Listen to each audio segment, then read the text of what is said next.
A mensagem de hoje tem por título: A verdade vos tornará livres. Palavras de Jesus em João, capítulo 8, versículos 31 a 36. Vamos ler a parte bíblica para o conhecimento de todos que estão em sintonia conosco. Diz o texto: Jesus dizia, pois, aos que criam nele, os judeus: se vós permanecerdes na minha palavra, verdadeiramente sereis meus discípulos, e conhecereis a verdade, e a verdade vos libertará. Responderam-lhe: somos descendência de Abraão, nunca servimos a ninguém, como dizes tu, sereis livres? Respondeu-lhes Jesus: em verdade vos digo que todo aquele que comete pecado é servo do pecado. Ora, o servo não fica para sempre em casa, o filho fica para sempre. Se, pois, o filho vos libertar, verdadeiramente sereis livres. Repetindo, 36, se o filho, pois, vos libertar, verdadeiramente sereis livres. Como acabamos de ouvir o texto bíblico, Jesus declara, dentro da leitura que nós fizemos: conhecereis a verdade e a verdade vos libertará. E houve uma reação: somos descendência de Abraão, nunca servimos a ninguém, como dizes tu, sereis livres? Respondeu-lhe Jesus: em verdade vos digo que todo aquele que comete pecado é servo do pecado. Ora, o servo não fica para sempre em casa, o filho fica para sempre. Se, pois, o filho vos libertar, verdadeiramente sereis livres. Meu prezado ouvinte, se você não aceitou Jesus como Salvador e Senhor, você precisa fazê-lo incontinente. Precisa ficar livre. Livre do quê? Livre do pecado. Como temos um hino na harpa cristã que diz, cantamos: livre estou, pela graça de Jesus, livre estou, aleluia, pela fé, livre estou. É o que nós cantamos na igreja. No mundo religioso existem dois tipos de pessoas. Primeiro, os que falam a verdade. Segundo, os que falam a mentira religiosa. E sobre isso a Bíblia tem uma passagem, uma recomendação muito séria.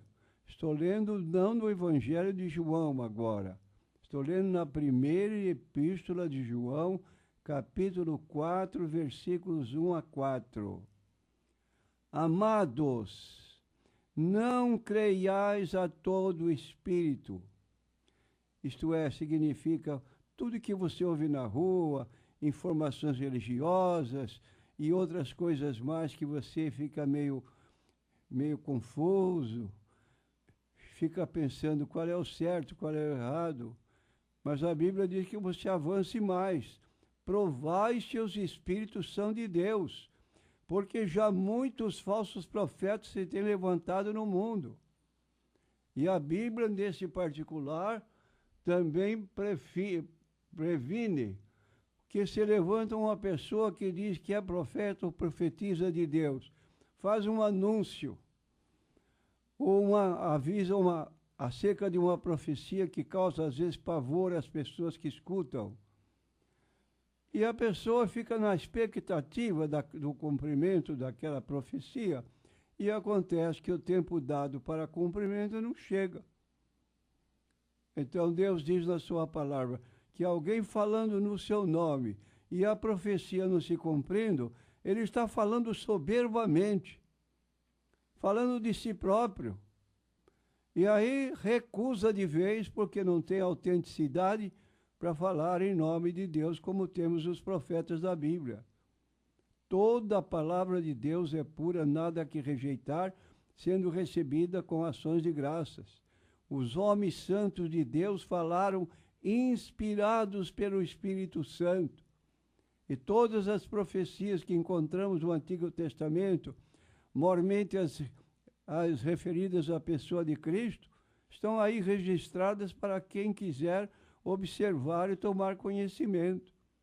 Daí que nós dizemos claramente para as pessoas que nos ouvem, quando ouvimos alguém dizer para nós, o papel aceita tudo. A Bíblia é um livro comum, é papel. Não, ela tem uma confirmação. João, 2 Timóteo 3,16, toda a escritura divinamente inspirada. O que significa que ela é divinamente inspirada? Que os profetas de Deus falaram com autoridade, o que eles falaram se cumpriu literalmente. Então temos segurança, porque estamos com o Antigo e o Novo Testamento nas mãos, examinamos o que o profeta disse e vamos ao local onde está o cumprimento, 100% certo. Logo, quem estava orientando? O Espírito Santo. Então, todo espírito que confessa que Jesus Cristo veio em carne é de Deus. Aqueles que negam o nascimento virginal de Jesus, que Jesus não veio em carne literalmente, que era apenas um espírito, como dizem alguns estudiosos aí de seitas orientais. E diz mais a Bíblia, e todo espírito, isto é, toda pessoa que não confessa que Jesus Cristo veio em carne, não é de Deus, mas este é o espírito do anticristo, do qual já ouviste que havia de vir, e eis que já está no mundo. Filhinhos sois de Deus, já os tendes vencido, porque maior é o que está em vós do que o que está no mundo. Então aqui está uma declaração bíblica, 1 João, capítulo 4, versículo 1 a 4, mostrando que você tem meios pelos quais pode conhecer a revelação da verdade de Deus. Aquela pessoa que nega o nascimento virginal de Jesus, que não crê, ela está fora dos planos de Deus.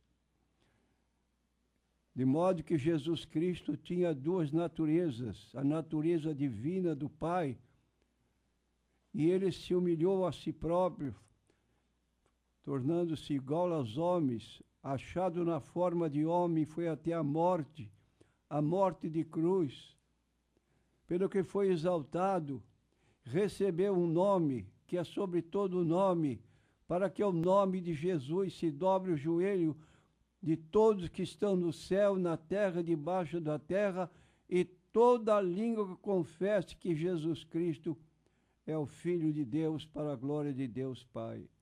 E o próprio Jesus, então, declarou em João 8,32, a verdade vos tornará livre. Quem é esta verdade? João 8,14. Jesus Cristo é o caminho, a verdade e a vida. Ninguém vem ao Pai senão por meio dele. Precisamos receber Jesus em nossos corações como Senhor das nossas vidas.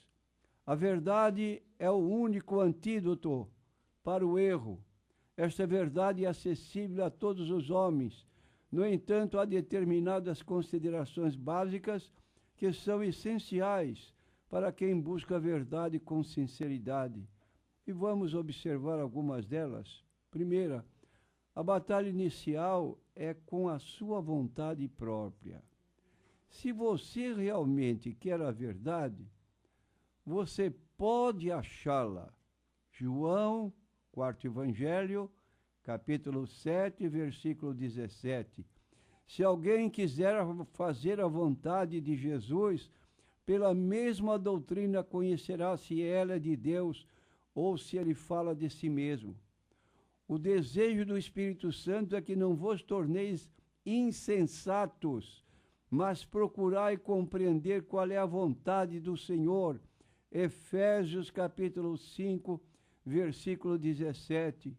Mas primeiro você tem que decidir que seu desejo é saber, e eu quero saber. Então você estará pronto para começar a busca. Um coração bom e honesto é a primeira coisa que precisa. Segundo lugar, você deve ter uma atitude boa, respeitável em relação à verdade. Procurá-la será uma perda do seu tempo se você não pretende aceitar a verdade. O que quer que seja, é preciso amar a verdade e acreditar nela para evitar a condenação de Deus. 2 Tessalonicenses, capítulo 2, versículos 10 a 12. Diz como é que se apresenta o inimigo de nossas almas, e com todo engano e injustiça para os que perecem porque não receberam o amor da verdade para se salvarem, e por isso Deus lhes enviará a operação do erro para que creiam a mentira, para que sejam julgados todos que não deram crédito à verdade e antes tiveram prazer na iniquidade. Terceiro, tenha certeza de que sua fonte de informação é de confiança. A palavra revelada de Deus é a única fonte infalível da verdade religiosa. Os escritores da Bíblia foram inspirados por Deus, por isso não podiam errar naquilo que falavam pela orientação do Espírito Santo. As Escrituras são dadas por Deus, são perfeitas e todas suficientes como um guia para o homem em sua busca pelo perdão, na esperança da vida eterna. 2 Timóteo, capítulo 3, versículo 16 e 17.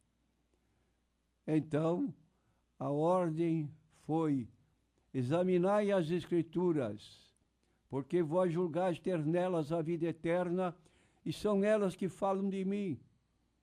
E o salmista, então, no Salmo 118, versículo 105, ele faz uma declaração: lâmpada para os meus pés é a tua palavra e luz para o meu caminho.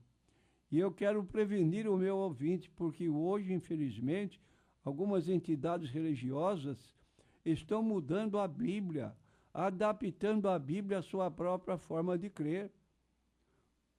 Isso aí é um erro capital. Alterar a Bíblia para apoiar o que se crê, é melhor não ler a Bíblia do que fazer uma adulteração dessa.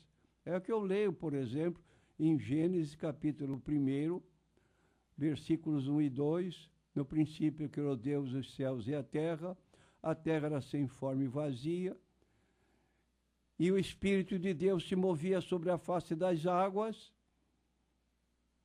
E aí, então, vem alguém que não aceita que o Espírito Santo seja uma pessoa, troca por iniciativa pessoal, sem apoio da Bíblia, e a força ativa de Deus, dizia, se movia sobre a face das águas. Força ativa, a terceira pessoa da Trindade, o Espírito Santo. Blasfêmia contra o Espírito Santo não tem mais perdão, disse Jesus. E quarto, reconheça que não se encontra dentro do seu poder mudar aquilo que a palavra de Deus ensina.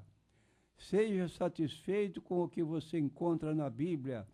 É possível para pais errarem. Lembre-se também que mesmo homens que são chamados pregadores ou rabinos, entre aspas, não tem nenhuma autoridade para obrigar você a praticar nenhuma tradição ou mandamento dos homens. São apenas homens e nada mais. Mas o autor da Bíblia é Deus. O Espírito Santo simplesmente revelou à humanidade o que estava na mente de Deus. A Bíblia por si só torna conhecida a vontade de Deus para você. Fique longe, então, de qualquer disposição de impedir esta revelação divina. É perfeita e você não é. Ou melhor dizendo, nós não somos. E, finalmente, a quinta observação: não permita que qualquer um atrapalhe sua obediência da verdade. Uma alma, a sua alma, é valiosa demais. O Evangelho de Cristo é o poder de Deus para salvar. Romanos capítulo 1, versículo 16 e 17.